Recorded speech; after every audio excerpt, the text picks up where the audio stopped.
nko mu kanya ntiwumvise ya interview reka nyikwibutsa gateya wumve reka nyikwibutse wumve gateya wumve nanjye niyumvire reka nyikwibutse wumve kandi aba bana bose uzasanga ari graduate from university hari ibyo basimbutse aya abirenganyiriza umuntu mu ruhande rw'ubusatirizi. Mutoza ukimara gutsindwa igitego cya mbere wumvishije warira? Navuga ko ni ikibazo cyiza ariko umutoza nawe uriya Rumumba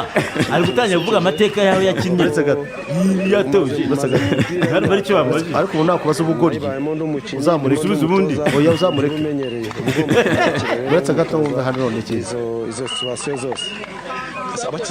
abakinnyi bakimara gutsindwa kiriya gitego hari umukinnyi wumvishe wafatira nk'ibintu bikomeye cyane nko kuwamukira hasi ukamukubita umutoza. Ni party y'umukino ubwo ni iminzenze ariko mu kabyaramo nukuzana iminzenze zaboberi igisura urakizi yakubita abakinnyi uretse gatoya harya umuyobozi wa RBS umuvandimwe Barore wa radio si umuvandimwe Arudo sibabahe n'uwungirije uwungirije si madamu Iseja Sandrine ubugoryi nk'ubu ntabwo bikwiriye kujya mu bakozi ba radio y'igihugu rwose bimbivuze gutya ariko agatwiko karemewe oya please tugomba gusubiza agaciro umva mubwire uyu muntu aramutse akora hano yajya gutwika kuko ibi ni ibintu byo gutesha agaciro umwanya w'abantu icyambere umutoza ateje agaciro none Rumumba nawe ari uwanjye nawe namufatira ibihano ntabwo ushobora gusubiza umuntu nk'uyu nguyu nyine yabiye icyo mubajije yapfa kuvuga ikibazo kiri mu byo oya reka nsubizemo aka kantu njye ndisabira abanyamakuru ba siporo harimo abanyamakuru kamembe bafite matirite bakuze aba ba Jado aba ba Sam Karenzi ba Regisi aba bandi bose bahari aba ba Jean Butoyi kose mugira inama barumuna bacu kuko ibi ngibi birimo biratesha agaciro umunyamakuru cyerekana umuntu amwegeye ngo bashaka kuvuga iki oya abangaba ni ibintu byo gushaka kumenyekana abana b'iki gihe rero bari mu kuza ntibashaka gukoresha imbaraga ngo bamenyekane kubera imbaraga n'ubuhanga no gufata umwanya bagaha ibintu byabo umwanya barashaka kumenyekanira mu bugoryi ibi ntabwo ari byo this is unacceptable edayeri kwanza nk'ubu ngubu Haji na Ferwafa mukwiriye kubanirwa umunyamakuru ntazongere kugira no kujya muri interview room uraza kubaza ibintu nk'ibi ngibi gusa niba aricyo kibazo bamutumye kuba reka mbaze numve mu ruhande rw'ubusatirizi. Mutoza ukimara gutsindwa igitego cya mbere wumvishije warira? Navuga ko ni ikibazo cyiza kinasekeje ako kantu niko kahata cyiza kinasekeje umupira w'imyaka genda gusetsa ndimo ndumutoza ibyo ubumenyereye ugomba kubyakira rero nk'umutoza izo situation zose. abakinnyi bakimara gutsindwa kiriya gitego hari umukinnyi wumvishe wafatira nk'ibintu bikomeye cyane nko kuwamukira hasi ukamukubita umutoza. Navuga ko ni tureshyira aho ngaho rwose mu mbabarire ese ufite ibibazo kabisa ufite ibibazo binakomeye ariko hano hari umuntu usetse ngo ariho renda gupfa aka ka interview ni keza bakwiye kujyana muri za kaminuza bakajya bakigiraho bajye bakigiraho kakaba urugero rwiza rw'ibibazo kukigiraho urugero rubi rwo kwivuga ati ibibazo umuntu atateguye icyo kubaza akabaza ubusa dore uko abaza ni urugero rwiza rwo kwigiraho ahako ndabona abantu basaba ngo mwongere mukatwumvisha ibi ntabwo twabikomeza ibyo wabikomeza uzageza ryari ariko nubwo muri mu guseka birababaje pe birababaje ko mbona Kamala Harris arimo kugenda yandikira Trump muri sondage mbona bati ariko murabizi ko Rumumba yize education niyo mpamvu yamumetrije oya Rumumba musanga aritonda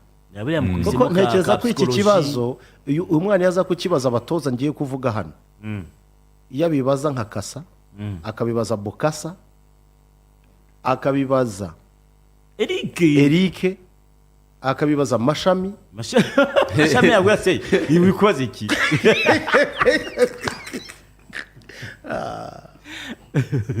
mashami ndabati kuva naba n'uyu mucya wa peri ko numvise akomeye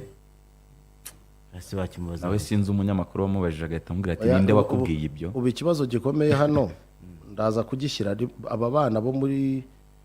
bari mu kuzamuka rwose ntibagerageze bubaha umwuga bakuru babo bakoze baharaniye ubu nk'ubu ngubu wazura Rwakana Gaspard yakwishimira uyu mwana ese ko adahari ubu wazanaga Gatare ubu yakwishimira uyu murumuna we ntitugende kuririga abo bose aba ba Kasitari bande bakwishimira umurumuna wabo hanze aba bana rero reka nkubwize ukuri Kazungu ajya bivuga abantu bagaseka ariko ibi ngibi rwose ni ugutesha agaciro ibyo abantu baba bakora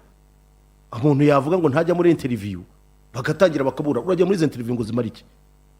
abantu baraza bamwe ntibazi n'ibyo babaza baratesha abantu umwanya w'ubusa umuntu azakubaza ngo ariko ubundi ngo iyo wambaye agapantaro ngo ukanigiriza ngo biba bimeze gute umutoza seriously this is man reka mbikubwire rero hari igihe ubu nk'ubu ngubu ubutaha Rumumba abonye nk'uyu munyamakuru akanga kumuha interview wavuga ko Rumumba yakoze kosa nyine Rumumba barajyayo yikwije yiteguye indwara zose zifite avuga ati hari bari baze kumbaza ubusa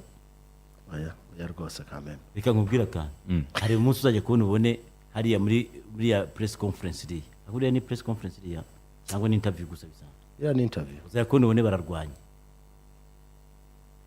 bapfikiza basi reka nkubwize nibigera ahantu hariho bizagera rimwe na rimwe usanga hajyaho nk'itegeko bavuga ati tuzatwakira abanyamakuru b'ibi bitangazamakuru muze gufata interview nyuma wenda rigishyira abanyamakuru babo n'ibindi kuko this is abuse simbizi wenda ngewe uko mbyumva ariko njye ndumva ari abuse ariko ngewe ndumva n'ibiriya yagomba kubaza none se niba umukuru w'igihugu ahamagara abanyamakuru hano rero bahamagara ategura ikiganiro n'abanyamakuru kugira ngo bamubaze ibibazo biri muri rubanda umuntu akabaza ati kuba uri perezida wumva umeze ute ariko hari ikibazo kirimo hano utazi nk'iki kibazo bakibajije Bekeni yamusubiza iki yaza ni n'ingenzi ntabwo yatumye ingenzi ntabwo yayishaka hakuru byumva ese ibintu biratubabaje twese kandi umukuru w'igihugu ngo urya ibibazo biri muri rubanda urya iki uyu muntu rero ntiyongere kunyandikira ni umuntu ukontribution yambwira ati ko nkwinginze umukareka gusekera muri interview wambabariye reka mwemerere rwose bisekeje se reka please atagira umuntu wongera ubisekiramo ndamufata nk'upfobya interview ushobora guceceka please bamuva mutayifata mu manure mikoro zanyu ngaho yishyira geramo mu ruhande rw'ubusatirizi umutoza ukimara gutsindwa igitego cya mbere wumvishije warira navuga ko ni ikibazo cyiza cyane ariko kinasekeje navuga ko umaze mu mupira w'imyaka nayibayemo ndi umukinnyi ndimo ndi umutoza nibyo uba umenyereye uba ugomba kubyakira rero nk'umutoza izo situwasiyo zose abakinnyi bakimara gutsindwa kiriya gitego hari umukinnyi wumvishe wafatira nk'ibintu bikomeye cyane nko kuwamukira hasi ukamukubita umutoza navuga ko ni pati y'umukino ni uko twagize uburangare mu guhagarara neza navuga ko rero ni akazi ka staff kugira ngo byibuze tugumye gukora hanyuma turebe ko umusaruro waboneka nta kindi nakongera tujye muri Kongo ku mabundano tujyana muri Kongo rwose Kongo yabihakanye ibicyahakanye ariko se ubundi kamubaza usibye n'ibintu biba bishekeje ubu Kongo yagurutse indege yayo hejuru ya zone M23 ikava ko yavogera ikirere cya M23 M23 dekare igihugu none wumva ikintu gishekeje n'umuvugizi akirwana ati ntabwo tugeze tuvogera ikirere cya M23 uzi ko Kongo yabitegura wa mugani kurekera M23 ibice byayikabyo ndakurahiye irimo kurunda abantu n'ibikoresho n'agakoresho kandi M23 yaravuze atariko barimo no kujya muri zone yacu bashyiramo ibirindiro. Sinakubwiye nti hari mbaza amayisha nti hari abantu bashaka kuza behind. Urabona batabaye nka Zelensky ujya gufata Kursk mu Burusiya asize urugamba iwe, nabo rero bari kujya mu birindiro kaza ndebe mayisha. Ndetse n'iriya ndege nubwo babihakanye yarahanyuze yakajugujugu yezi bunagana bayirasaho ngo yaturutse mu bihuru biri hafi aho bayirasheho iti como cya muri Uganda itayanduruka ntago bamenye yigiye. Niko inkuru yanditse. Ubwo se ntiyavogereye ikirere cya Uganda? Akwereka ukuntu n'indege ya Uganda yavogereye ikirere cyabo gikasatukirayo. Bayibonye se? Iriya drone. Bora rero ikintu kirimo. Njye ikintu mbona kandi kinakomeye. Tugiye kubona faza yindi y'intambara ikaze. Kandi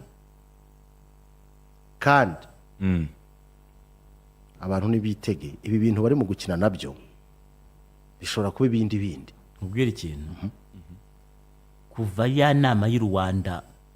erega bire bisa nkaho yakweshuwa bire byararangiye ya nama reshu ntabwo byari gukunda erega ntabwo byari gukunda bari Rwanda Kisekedi bari tagiye izindi interview tuka mugenzi we reka tuvugisha ukuri bari Rwanda reka mbwira ikintu kimwe ariko noneho n'ibindi byantangaje ejo bundi numvise uyu mugabo uvugira ushinzwe iperereza muri 23 ni Colonel Nzenzarya avuga ati reka mbabwire ati twebwe ati se ubundi ati iyo biza kuba dushaka kurwana ubutwakaye turi za Kisangani ati kuko abasirikari bibabaza abakongomani benshi bavuga bati kugeza inyeshyamba itesha agaciro Armée Nationale Congolaise ati nkumvise interview avuga ati reka tubariye ati mana we ati kuko ati nuko abantu batabibona ati twebwe ntago turi muri ibyo bintu iyo biza kuba ari ibindi ati twakabe tubarizwa mu birindiro bigari cyane ati kuko Kongo nta basirikari ifite nirinzwe akosaga suzuguro nese wajya inyeshyamba none twongera kumva inyeshyamba zihanangiriza leta ngo yaciye mu kirere cyazo zigira ikirere bikwereka rero ko ibyo bindi byose biri mu kuvugwa bishobora kuba uyu munsi wa none niba koko wamagane kandi afite rezo ntibigisirikare leta ubwayo idashobora kwizera abasirikare bayo ngo babe barwana ku busugire bw'igihugu ikumva ko yakwizera ibyamvagara byose iraruje abantu bashaje bakutse amenyo ngo baje kwirengera senda kubeshya jega nkubwira kandi nabyo uhamugani wanase iyo nza kuba ari ngiye ufite ubushobozi bwo gutegeka igisirikare cya Kongo habona indege iragiye igeze bunagana nagwita noreza n'izindi nyinshi zifite zikaza zikurikiranye n'amadrone menshi nk'abira Hezbollah yakoze zikaza zikarasa ahantu hose kuko byanze bikunzira ndege yaba yarafotoye ifite amakuru noneho aho hantu hose nabonye ibirindiro ntaga ibitero by'indege noneho nzenze ibyo ari kuvuga ngo nabanageza ntago yaba kibivuga ndi Kisekedi ngiye niko naba nabigenje tariwe ko mutavuga aco navuga kuko imitekerereze y'abasivili irasa hanyuma y'abasirikare y'isite nta musirikare ushobora gukora ibyemezo nk'ibyo bihubutse bari abakongo birwa birukura hakana ko atari abasirikare kandi Nzenze yaravuze ko atari abasirikare ikintu ushaka n'iki kindi nyine nk'inyeshya abasore ngo avuga iki bambuye amapeti yabo hanyuma agashya gaharura akazi akaye stade nago arena nago icyubatse amafaranga yarariwe arena yahe ya Kongo bikinshasa ntabwo abonye ko baturuki bari mu gufunga ibyo bigendera hari andi mafaranga agiye kuribwa nabonye His Excellency Chilombo arimo gusupervisa ahantu barimo gutanga urukingo rwa Mpox buriya bashyizemo amamiliyari n'amamiliyari ariko komantere ziri hasi aho ngaho bati na koroneri runaka nawe burya arimo mu bayajetwe na dirikabu runaka na dirikabu runaka nawe arimo burya mu bayajetwe bati muzakingira tu Le M23 a toujours été dans le cessez-le-feu unilatéral. N'a jamais voulu conquérir des espaces. Si c'est conquérir des espaces, aujourd'hui je serais basé à Kisangani parce qu'il n'y a pas d'armée pour me stopper. Ça, je vous dis franchement. aka kantu kababaje abantu cyane baravuga ati ariko faci watubwiye kuzafurapa urabyumva utubwira yuko mwendere skaramushe ati none dore sasa ugeze ahantu inyeshyamba itesha agaciro arme nationale. Ikibazo abandi bavumbuye bafata nk'umuntu bakavuga ati genda uzane wenda drone 200 n'urugero. Ariko banza usobanura ibyo Nzenze yavugaga kuko benshi ntabwo bavuze ko nyine ngo buri gihe bahora muri seserufe byo guhagarika imirwano ngo iyo biba biza kuba kandi ku giti cyabo ngo biza kuba kurwana ngo aba yibereye Kisangani ko ntanga buzamuhagarika. Ariko M23 nayo gincanga seserufe yaryari yasinye nki hagati yandi nani oya yavuze unilateral yabo bo ku giti cyabo kuko bumviye ku ruhande rumwe wabyanariza yuko iyo bahagaritse imirwano nta cyabo ko ngo nta bushobozi ifite. Ndashaka kumva uko kunyega nabyo byababaje bamwe mu bantu cyane cyane babona yuko ibintu ari agasuzuguro. Baratuma umuntu wenda muri Turukiya baramutuma ahantu kujya kureba drone kandi ngo azazizanye. Ariko sibyo bibaho. Yagerayo ifaranga rimwe akaritransfera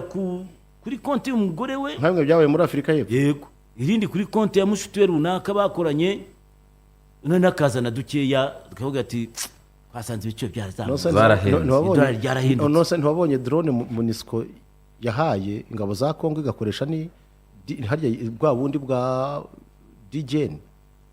bwa drone bumwe busanzwe bushikije bw'abana birirwa bakiniraho gufilima.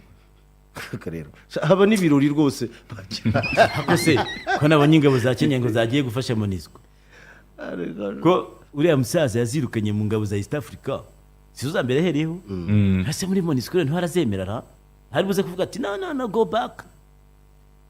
Ubundi hari ahantu yakoze rere kuko ingabo za East Africa zari zamaze kugera kuri objectif kuko imve turasubiraga inyuma cyane ariko we ntago byari kumuha amahirwe yo gukomeza kwikinira byari gushyiraho imishyikirano oya no kutaba byare yabate